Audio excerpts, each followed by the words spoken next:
Baik pemirsa TVR Parlemen dimanapun Anda berada, seperti diketahui bahwa baru-baru ini aksi premanisme yang berlindung di balik nama organisasi kemasyarakatan kembali ramai diperbincangkan oleh publik. Pasalnya pemirsa, tindakan yang dilakukan oleh aksi premanisme ini tidak hanya intimidasi, ini juga ada pemalakan serta pengeroyokan terhadap proyek secara paksa. Dan ini dikhawatirkan akan mengganggu iklim dari investasi dan juga usaha di Indonesia. Lantas seperti apa langkah yang dilakukan oleh Komisi 3 DPR RI terkait dengan aksi premanisme yang ramai diperbincangkan oleh publik saat ini?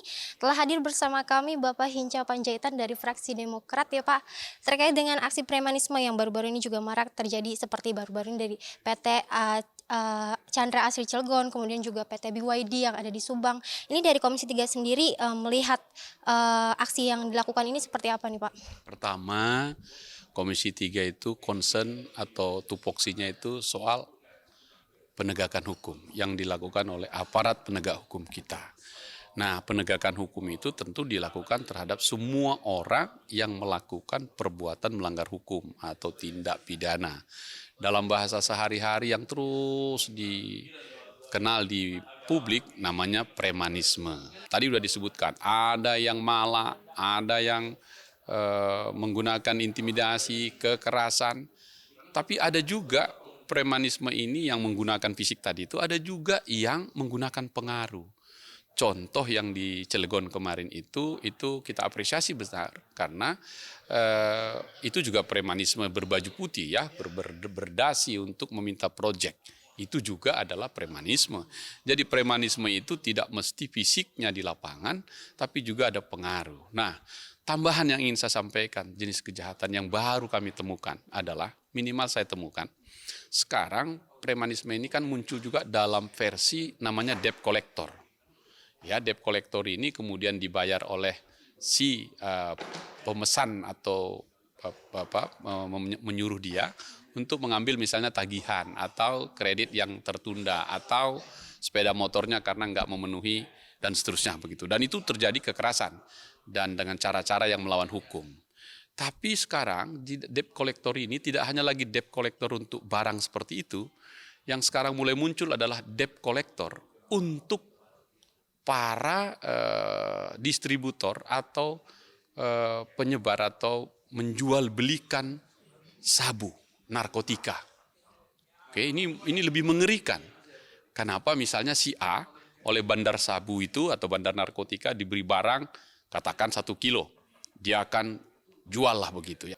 Apa nanti kemudian akan dilakukan revisi untuk atau penekanan regulasi nih Pak untuk mengatasi keberadaan premanisme yang berlindung di balik ormas ini Pak? Ya, jadi kan fungsi DPR itu ada 3 ya, fungsi pengawasan, fungsi budgeter, dan fungsi pembuatan undang-undang legislasi. Pengawasan tadi yang saya sebutkan, kita melakukan pengawasan baik dalam ruang sidang, ruang rapat maupun di lapangan saat kunjungan kerja. Yang kedua legislasi, yaitu pembuatan peraturan atau undang-undang.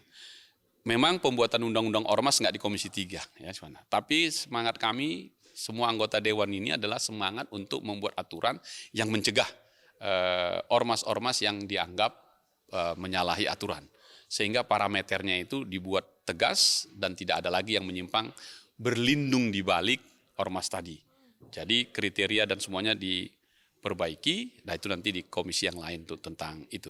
Nah, sampai hari ini yang saya lihat, ya, baru di sisi premanismenya orang yang di jalanan. Saya ingin ngajak juga teman-teman TV Parlemen, kejar ini.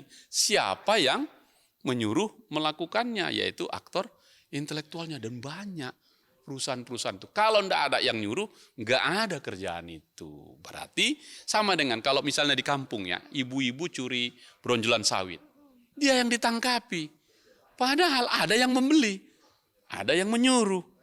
Itu dong yang dikejar gitu. Nah, saya kira kalau saya ditanya fungsi legislasi tadi sudah dijawabkan, fungsi pengawasan saya akan kejar nanti kalau Polri datang atau ini bagian dari yang saya sampaikan, Saudara Kapolri, kau tangkap itu seluruh perusahaan-perusahaan yang menyuruh atau menggunakan jasa debt collector itu karena kaulah aktor intelektualnya.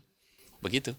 Terima kasih Pak atas waktunya. Terima kasih. Ya baik pemirsa TV Parlemen, itu tadi wawancara saya dengan Bapak Hinca Panjaitan dari fraksi Demokrat, anggota Komisi 3 DPR RI, mengenai maraknya aksi premanisme yang dilakukan dengan berlindung di balik nama organisasi kemasyarakatan yang saat ini marak diperbincangkan oleh publik. Dan tadi disampaikan oleh Pak Hinca bahwa ini merupakan tugas dari penegak hukum di Indonesia, salah Yes. satunya adalah Kepolisian Republik Indonesia, dan nantinya Komisi 3 DPR RI ini akan terus melakukan pembahasan intensif mengenai aksi premanisme ini untuk menuntaskan aksi premanisme ini dengan cepat ya Pak. Betul. Tentunya. Dan tadi juga disampaikan bahwa aksi premanisme ini tadi salah satunya terkait debt collector ya Pak. Ya. Ini memang harus dituntaskan sampai ke akarnya. Menurut Pak Hinca tadi, ia akan berpesan kepada Kapolri nanti bahwa terkait dengan aksi premanisme dan juga debt collector yang saat ini marak terjadi, itu harus dituntaskan sampai ke akarnya agar tuntas, tidak ada lagi marak di masyarakat.